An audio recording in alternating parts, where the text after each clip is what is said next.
হারাম জিনিস থেকে নিজেকে বাঁচিয়ে রাখা, চোখের জেনা থেকে নিজেকে সরিয়ে রাখা, এটা কি আরামের না কষ্টের? কি বলেন? চোখে হারাম জিনিস দেখতে চায় নাকি চায় না? না দেখলে কষ্ট হয় না শান্তি লাগে? কষ্ট হয় না? যখন চোখের এরিয়ার মধ্যে লাল নীল কিছু একটা পড়েছে, বুঝতে পারলেন যে হ্যাঁ একজন মেয়ে মানুষ আছে, তখন ভেতর থেকে আপনার নফস উতরাইতে থাকে যে জলদি দেখ, চলে গেল। যদি আপনি দেখলেন নফসের কথা শুনে দেখলেন, দেখার পর কি হবে? শান্তির মহাসাগরে হাবুডুবু খাবেন, তাই না? আরে ভাই, দেখার পরে অশান্তি শুরু। কি অশান্তি? অল্প কতক্ষণ হয়তো দেখলেন, সে তার গন্তব্যে চলে গেছে, এরপরে শুরু হবে জ্বালা পোড়া। কি দেখলাম, কই চলে গেল? ঠিক না বে ঠিক? আপনারা চুলকানি বুঝেন? চুলকাইতে আরাম লাগে না? যখন চুলকানি শুরু হয়, চুলকালে ভাল লাগে না? খুব মজা।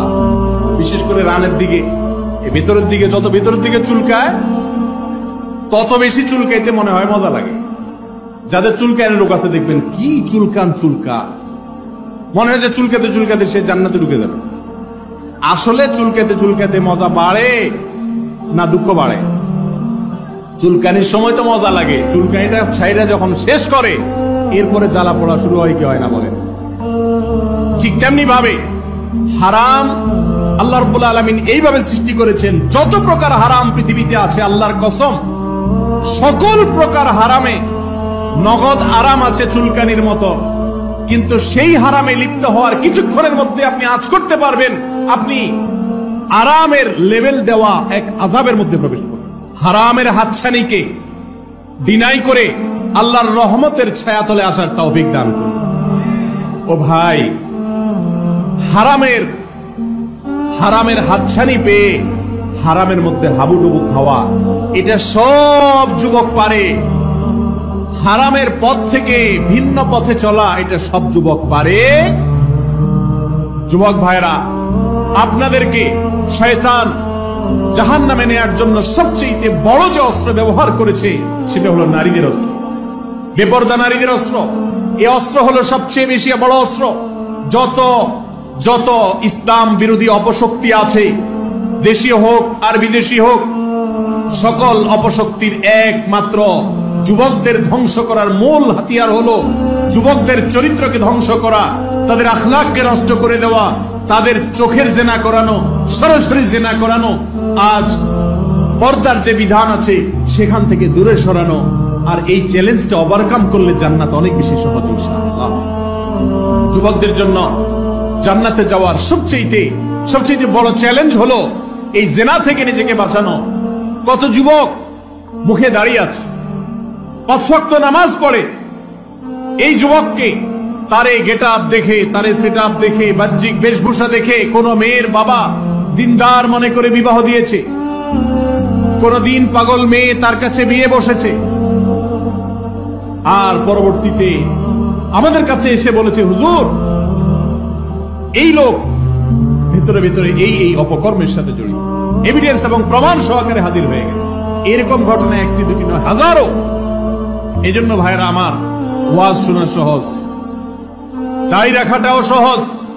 যুবকদের বলছি, দাড়ি রাখাটা আপনাদের জন্য সহজ না আমি জানি, তারপরও বলছি সহজ। কারণ এই দু চোখকে হারাম থেকে বাঁচিয়ে রাখার চাইতে দাড়ি রাখা। দাড়ি রেখেও মোবাইলে একাকী অপকর্ম করা যায় কি যায় না? মুসলমান যুবকের ঈমান ভোতা হয়ে যায়, তাকওয়া ভোতা হয়ে যায়, ঈমানের যে ধার সেটা কমে যায় যখন সে এই বদনজর করে, চোখের গুনাহ করতে থাকে, চোখের জিনা করতে থাকে। আল্লাহ বলেছেন, ইন্নাস সামআ ওয়াল বাসারা ওয়াল ফুআদ কুল্লু উলাইকা কানা আনহু মাসউলা। ভাই আমার, আমাদের এই কান, আমাদের এই চোখ, আমাদের এই অন্তর, এই সবগুলো সম্পর্কে কিয়ামতের দিন আল্লাহ জিজ্ঞাসাবাদ করবেন।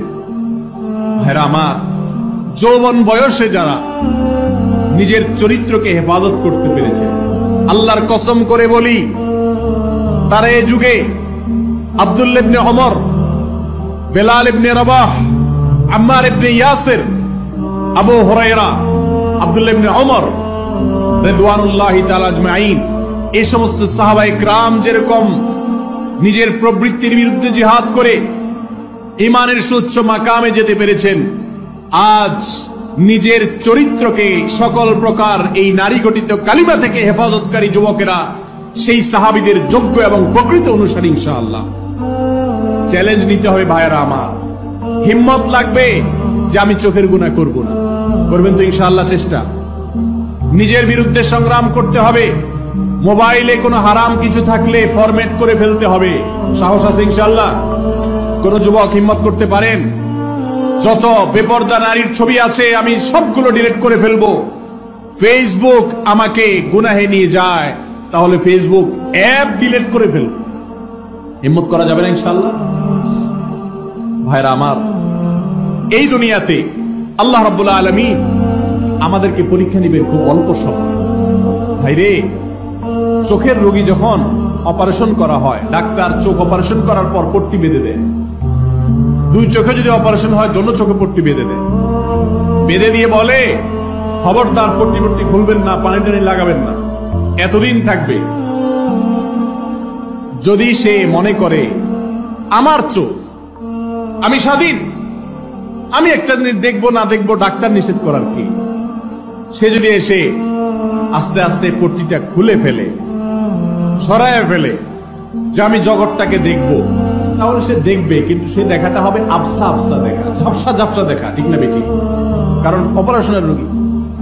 কিন্তু এই দেখতে গিয়ে চিরকালের জন্য অন্ধ হওয়ার ভয় আছে না নেই?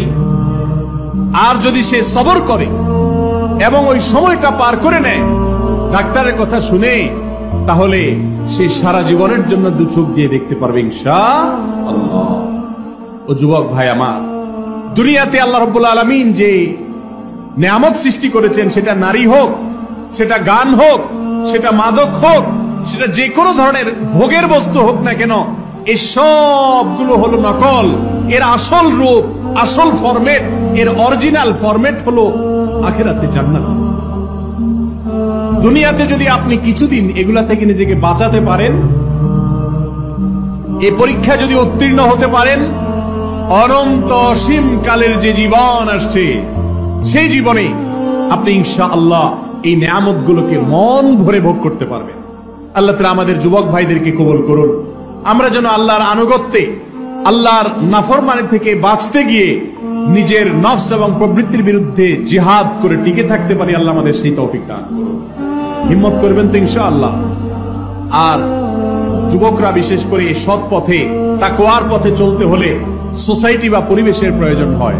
আল্লাহওয়ালা, নেককার, ভালো মুত্তাকি পরহেজগার মানুষের সোহবত এবং সাহচর্যের প্রয়োজন হয়। একাকী কখনো এগুলা সম্ভব?